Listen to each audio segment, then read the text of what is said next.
ಲೋಕಸಭಾ ಕ್ಷೇತ್ರದ ನನ್ನ ಪ್ರೀತಿಯ ಮತ ಬಾಂಧವರಿಗೆ ನನ್ನ ನಮಸ್ಕಾರಗಳು. ಬರುವ ಏಪ್ರಿಲ್ 17ನೇ ತಾರೀಕಿಗೆ ಬುಧವಾರ ನಾನು ನನ್ನ ನಾಮಪತ್ರವನ್ನು ಸಲ್ಲಿಸ್ತಾ ಇದ್ದೇನೆ. ಈ ಕಾರ್ಯಕ್ರಮದಲ್ಲಿ ನಮ್ಮ ರಾಜ್ಯದ ನಾಯಕರು ಭಾಗವಹಿಸ್ತಾ ಇದ್ದಾರೆ. ನಾವು ಬೆಳಗ್ಗೆ 9 ಗಂಟೆಯಿಂದ ಬೀದರಲ್ಲಿ ಬಸವೇಶ್ವರ ಚೌಕ್ ಹತ್ರ ನಾವು ಸೇರಿ ಅಲ್ಲಿಂದ ಜಿಲ್ಲಾಧಿಕಾರಿ ಕಚೇರಿಗೆ 11 ಗಂಟೆ ತನಕ ಹೋಗಿ ನಾವು ನಾಮಪತ್ರವನ್ನು ಸಲ್ಲಿಸ್ತಾ ಇದ್ದೀವಿ. ನಾವೆಲ್ಲರೂ ಈ ಕಾರ್ಯಕ್ರಮದಲ್ಲಿ ನಮ್ಮ ಪಕ್ಷದ ಕಾಂಗ್ರೆಸ್ ಪಕ್ಷದ ಮುಖಂಡರು, ಕಾರ್ಯಕರ್ತರು, ಎಲ್ಲಾ ಬೀದರ್ ಜಿಲ್ಲೆಯ ಜನತೆ ನಮಗೆ ಬಂದು ಆಶೀರ್ವಾದ ಮಾಡಬೇಕೆಂದು ನನ್ನ ವಿನಂತಿ.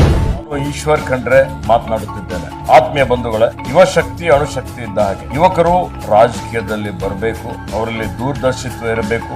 ಈ ಹಿನ್ನೆಲೆಯಲ್ಲಿ ಬೀದರ್ ಲೋಕಸಭಾ ಕ್ಷೇತ್ರದಿಂದ ಇವತ್ತು ಒಬ್ಬ 26 ವರ್ಷದ ಯುವಕ ಕಾನೂನು ಪದವೀಧರ ಸಾಗರ್ ಖಂಡ್ರೆಗೆ ಕಾಂಗ್ರೆಸ್ ಪಕ್ಷದ ವತಿಯಿಂದ ಅಭ್ಯರ್ಥಿಯಾಗಿ ಚುನಾವಣಾ ಕಣದಲ್ಲಿ ನಿಲ್ಲಿಸಲಾಗಿದೆ. ಬೀದರ್ ಜಿಲ್ಲೆಯಾದ್ಯಂತ ಕೊರೋನಾ ಸಮಯದಲ್ಲಿ ಜನರ ಸಂಕಷ್ಟಗಳಿಗೆ ಸ್ಪಂದನೆ ಮಾಡಿ ಇವತ್ತು ರಾಜಕೀಯ ಅಂದ್ರೆ ಒಂದು ಸಮಾಜ ಸೇವೆ ಅಂತ ತಿಳಿದುಕೊಂಡು ಅವರು ಸೇವೆಯನ್ನು ಮಾಡ್ತಾ ಇದ್ದಾರೆ.